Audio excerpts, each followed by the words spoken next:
Hi. I'm going to be talking about Samson. Samson. Who is Samson?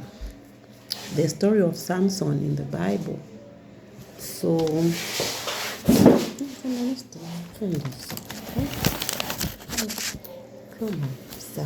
side. So, we're going to be talking about Samson. And Samson is a figure in the Old Testament, in the book of Judges. He was chosen by God before birth to begin delivering Israel from the Philistines. When you read the book of Judges, chapters 13, 14, 15, 16, that's where you find the story of Samson. He was chosen by God before birth to begin delivering Israel from the Philistines as part of a special vow called a Nazarite vow.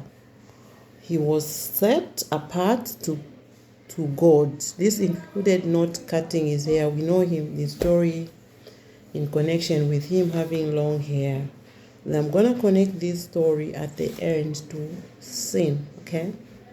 So he was chosen of God and he was a Nazarite. He was set apart to God. This included not cutting his hair, avoiding certain foods and drink, and living in a way that honored that calling. Samson became known for his extraordinary physical strength, which was tied to his relationship with God rather than just muscles. Okay.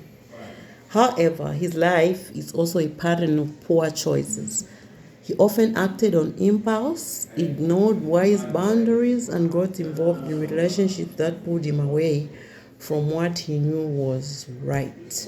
The most well-known part of his story involved Delilah. Like I said, the story of Samson and Delilah. Samson having hair, he was not instructed to cut his hair, and he was chosen of God. He was set apart God before birth to begin delivering Israel from the Philistines. Okay, there are certain things he was not allowed to do. Okay, he was not to cut his hair. He was to avoid certain foods and drinks and live in a way that honored God. Samson trusted. When we talk about Delilah, we connect it to Delilah.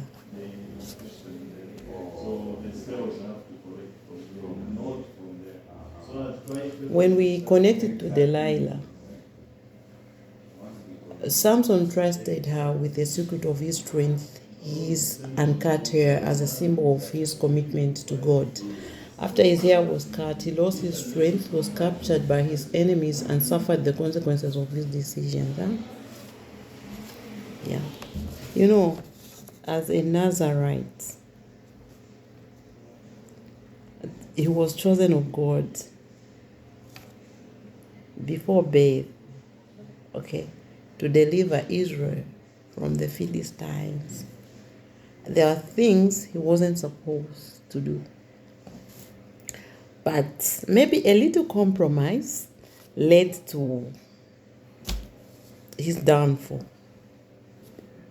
Okay? He got involved with a woman, called Delilah, and he trusted her, and he revealed all his secrets. Okay? Which he shouldn't have.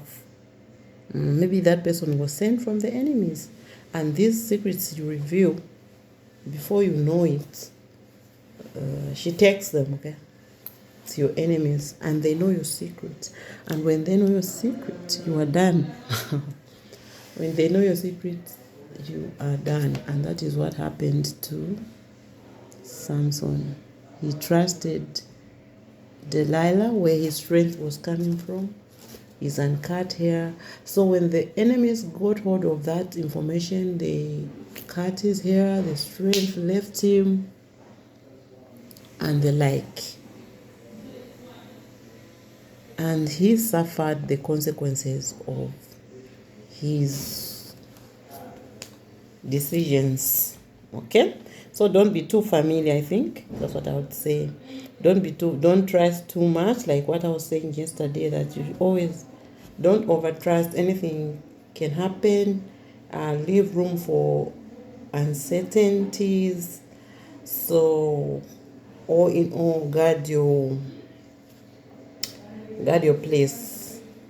Don't review everything. Okay, leave some things for yourself. Some people will be here and there wanting to know where you're getting your strength from, where you're getting this from, where you're getting that from. Even when you haven't said it, they'll still be fighting amongst themselves with the data which is not correct. To say this, that day she said this, she said that. What did she mean? What did that? Actually, you're all wrong. You are all wrong. So, otherwise, still don't reveal. Just keep something to yourself. There are those secrets which maybe God entrusted you with, or maybe which involve your life. Those ones, people will be asking you leading. I've got friends. Sometimes they'll ask you leading questions. They want you to. Or open-ended or leading questions. I'm able to say no. You can ask my friends, they'll tell you I refuse. I refuse. I said no. Why are you not telling me as if whatever? Just, I can't, I'm not going there. Yeah, but that doesn't ruin our friendship either. Okay? So you need to have something for yourself, your information. You can't have all your information. No, and what for? As if they're even paying you for it. No, I can't even do that. You need to have something for yourself. The way you are doing certain things, this is just private and not for public consumption. Okay?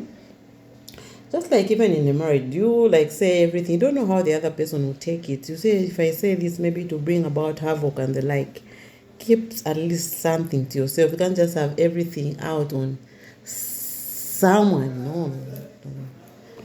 You are a human being, a complete being. So now going back to Samson, the story of Samson, because I said I'm going to relate it to sin. I remember my pastor preaching this one some time back, and I never took notes of this story. I wish he could preach that perspective again. Sin often starts small but grows over time. He didn't fail at once, okay?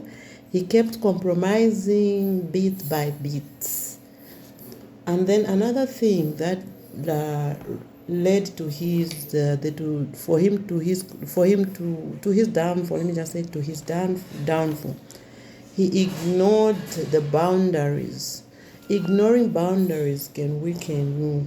Okay, the things meant to protect him, his vow, were gradually treated as unimportant.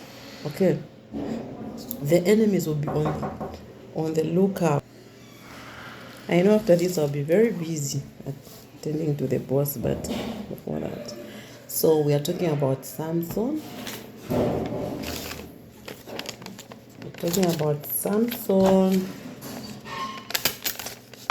But he ignored the boundaries. Ignoring some boundaries can weaken you.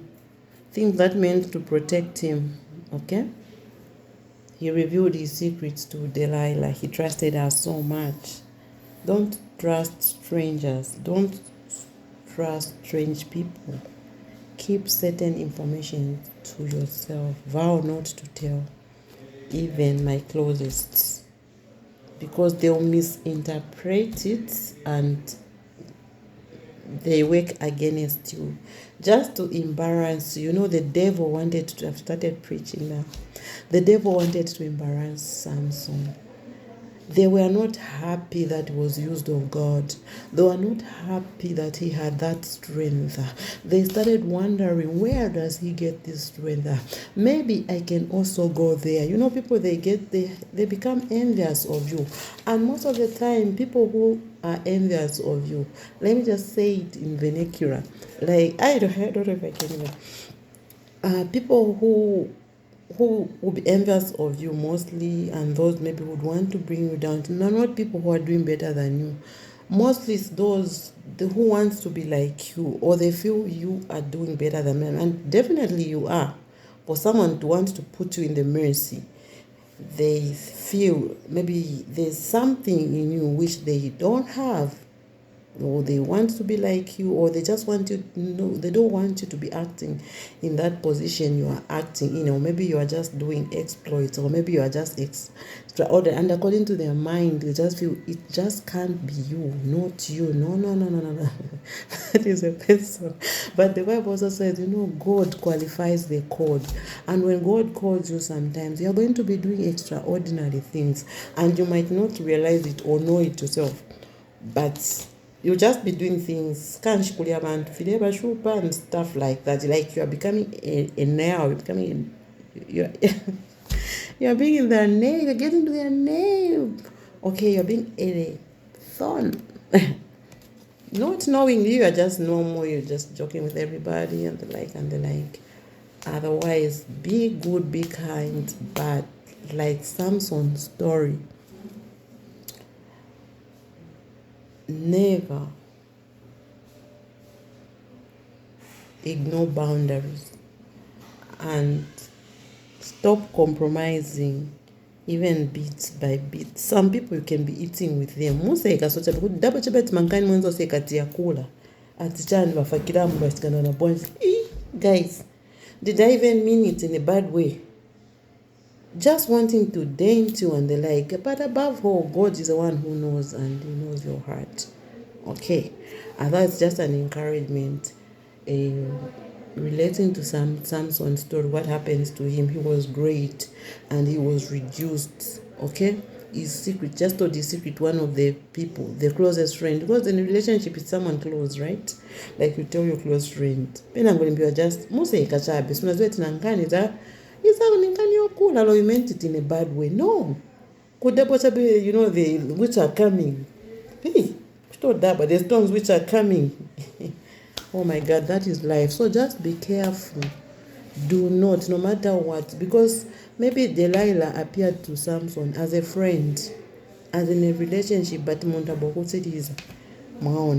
so be careful. Don't easily trust. Not easy trust, and don't reveal informations, or even sometimes you are just joking. No, they just want to crucify you over a joke, which any other person can make and nothing will happen. But just because it is you, it should not be you. Okay? So just be careful with your environment. Okay? So another lesson says sin can lead to loss. Samson lost his strength, freedom, and influence because of his choices. Okay? And in this story, the way I can relate it to talk of Delilah, of course, he was a Nazarite, and he kind of went to a woman of outside, someone who is not from your territory, okay? Then just by choosing that, someone who is not from, okay, let's say he was a Nazarite, maybe he would have chosen someone who is of Nazarite or origin. Yeah, but maybe you just go to strangers out there to uncircumcised Philistines, and the problems will come because you are compromising bit by bit. So shouldn't have done that. But there's still room for redemption. In the end, Samson turns back to God, and God gives him strength one last time to fulfill his purpose. So in his life is both a warning, and I was saying Samson's life. So his life is both a warning and a lesson. Choices matter, actions have consequences, but turning back to what's right, it's always possible. When we mess up, turning back to what is right is always possible. Our choices matter. Let's not forget that our actions have got consequences. Whatever you choose has got consequences. I remember putting up that video with Bethel to say freedom of choice. You have the freedom, but you're not free. You have freedom of choice, but you're not free from the consequences of your decisions. All in all, let's guard our environment, let's guard ourselves, let's not trust outsiders. Okay? Let's not trust outsiders. He was a Nazarite. Amen. Amen.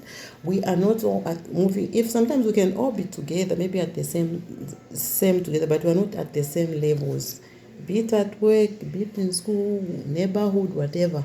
We are the same people, but we are different. Maybe in leadership, sometimes you can maybe say something, you're joking, you don't know how the other person takes it. They just want to find a way to embarrass you. The way they embarrass some, to say, oh yeah, this is the chosen of God. This is Samson Mwale, but you. How did I know about this? I'm going out with him. I'm in a relay. That's Delilah now. Okay? So just wanting to embarrass what God has blessed. So be very, very, very, very careful.